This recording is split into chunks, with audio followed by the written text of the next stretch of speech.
Hey guys, how's it going? This is Natenator.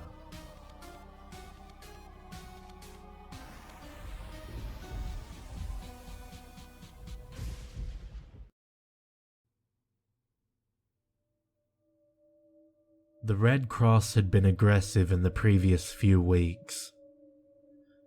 It felt like every day I would get a phone call soliciting my donation.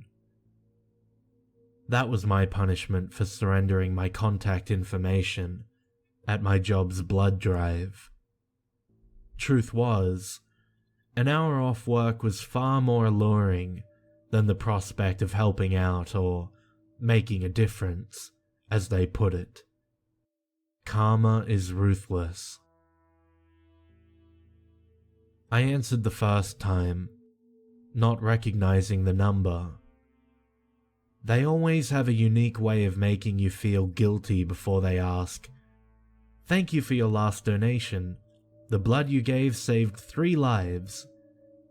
And after listening to the lady describe the ongoing desperation for more donations, I feigned concern and let her know I will stop in at some point. When she offers to schedule me an appointment, I awkwardly reply that I'm very busy and cannot commit to anything specific. She thanks me through a rehearsed, judgmental tone and hangs up. She called again the next day and left a voicemail when I ignored the call. I listened to it later in a comical disbelief, as it was the same woman as before, yet she was speaking as if we had never talked yesterday. I assumed this was a simple mistake. After all, who knows how many calls she had to make each day. But the calls continued, never malicious and unwaveringly pleasant, oblivious that she was leaving the same message every day. Eventually she started calling from different numbers. I answered the first time and lied, telling her I had already donated earlier in the week. She thanked me and apologized for the oversight and records. The next day she called again, leaving another voicemail identical to all of the others. How dense was this woman? I answered the next phone call and requested that I be removed from the call list.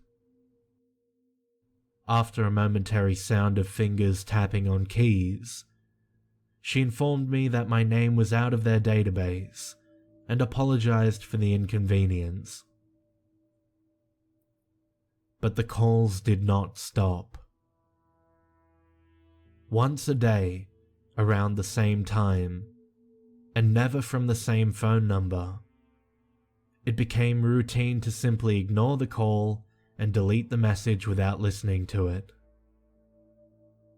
Some quick research online yielded that these relentless solicitations were not uncommon and on rare occasions have resulted in legal action. It seemed a bit much to me.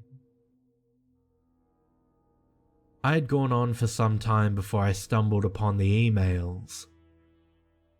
As was common practice when signing up for something I generally felt apathetic about, I used a junk email account normally reserved for password retrieval and spam. For every call, they had sent me 5 emails each, titled, "Sorry we missed you," and each simply signed by Vicky. It wasn't until that point that I realized just how long these calls had been going on. What organization that relies on charity has the amount of resources needed to bother people this much? It felt entirely creepy. I decided to deactivate my email account. When my phone rang the next day, I could have sworn the caller ID read Mum, but when I answered it was the Red Cross again. Vicky. In shock, I hung up and checked my incoming call list, relieved to find it was just the most recent in a long list of random numbers. It felt so real though. Too real. I called my mother just to be sure. That evening I sat and weighed my options. The calls needed to stop, but any action beyond doing what I had already seemed like overkill relative to the inconvenience. I could threaten Vicky with the police, but if the calls continued, would I really call the cops on the Red Cross? Changing my number seemed equally absurd. In the end, I decided to swallow my pride. I dialed the last number that she had called me from and waited for Vicky's false politeness to flood my ears. Coincidentally, there was a blood mobile set up in a Walmart parking lot not too far from where I lived. She set me up with an appointment and thanked me profusely for saving lives, even going as far as to calling me an angel. For some reason, that word gave me chills.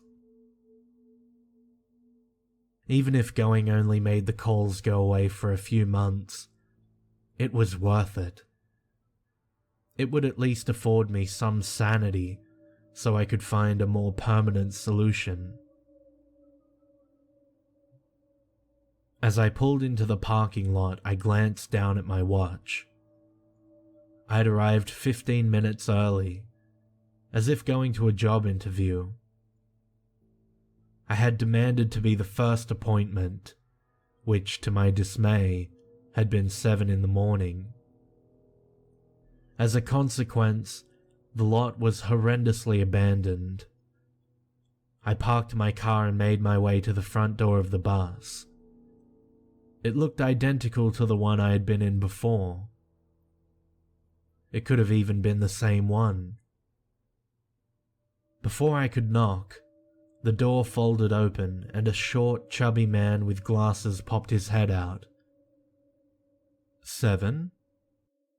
The suddenness had stolen my speech. I only nodded. You're early, but that's okay. Come on in and have a seat wherever you'd like. The bus was set up for multiple people. 8 from my count. So I found the idea that it was only me here unsettling. I immediately regretted the frustration that made me insist on being here so ungodly early.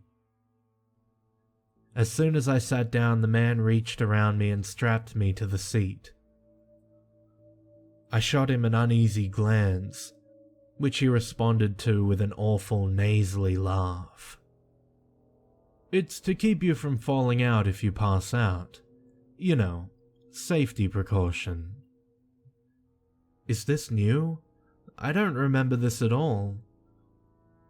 Yes, it's new. We wouldn't want you bumping that head of yours.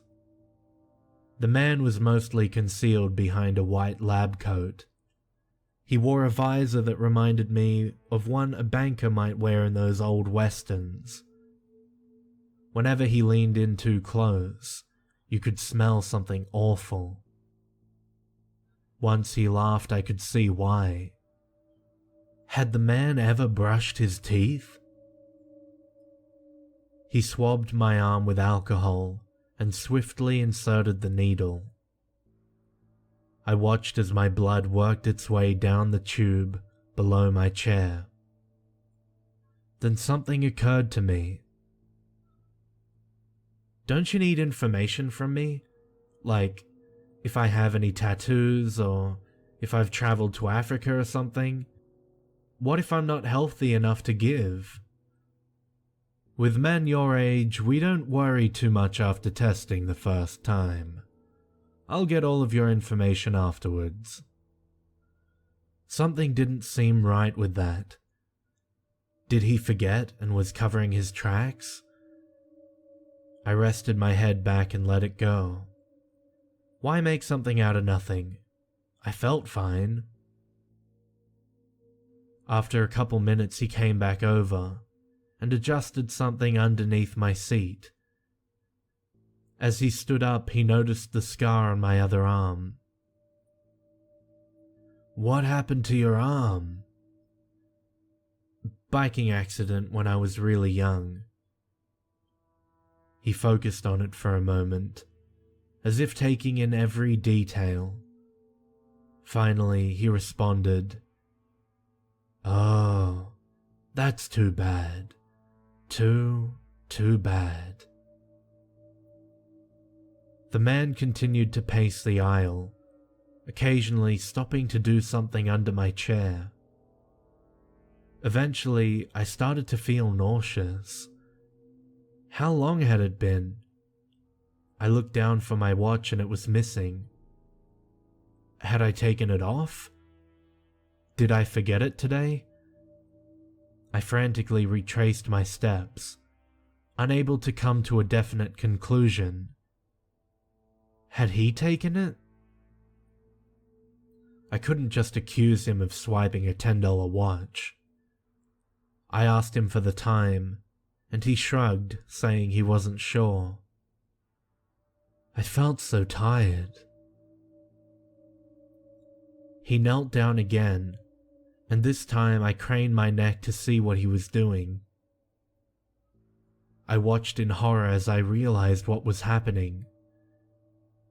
He was switching a full bag with an empty one. Every time. My heart started to race. How many? How many bags has he filled with my blood? I called out to him, surprised at the amount of effort it took. Aren't we done yet?" He turned and smiled. "You have a rare blood type, and usually in a case like this, when the donor is healthy enough, we take a double donation." I knew my blood type, and he was lying. With all of my effort, I reached down to pull the strap loose. I don't know how it happened so quickly. I didn't have enough strength to undo a Velcro strap.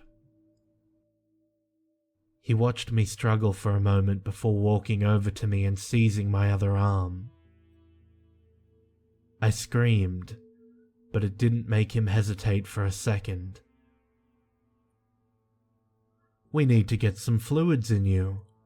You don't look well at all." He slid another needle quickly beneath the skin of my other arm. For a brief moment, I thought everything might be okay, but after watching my blood fill the empty tube, I accepted what was happening. He was bleeding me dry. My breathing was becoming labored. I had lost so much energy that every attempt to call for help was stifled to a whimper.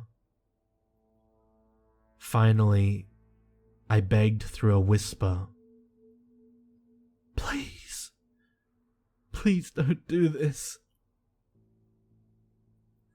He just retorted with a chuckle. I was going to die here. My eyes struggled to stay open as I clung to consciousness, to life. I heard a knock on the door behind me, and I tried to yell, but nothing came out. Then I heard the door open and a familiar voice rang out. "Are you nearly finished?" "Vicky." "Yes, we can take the rest later." "Anything I should know?" "Yes, there is some significant scar tissue on his left arm. The skin will have to be processed." "That's fine. A little one can use it."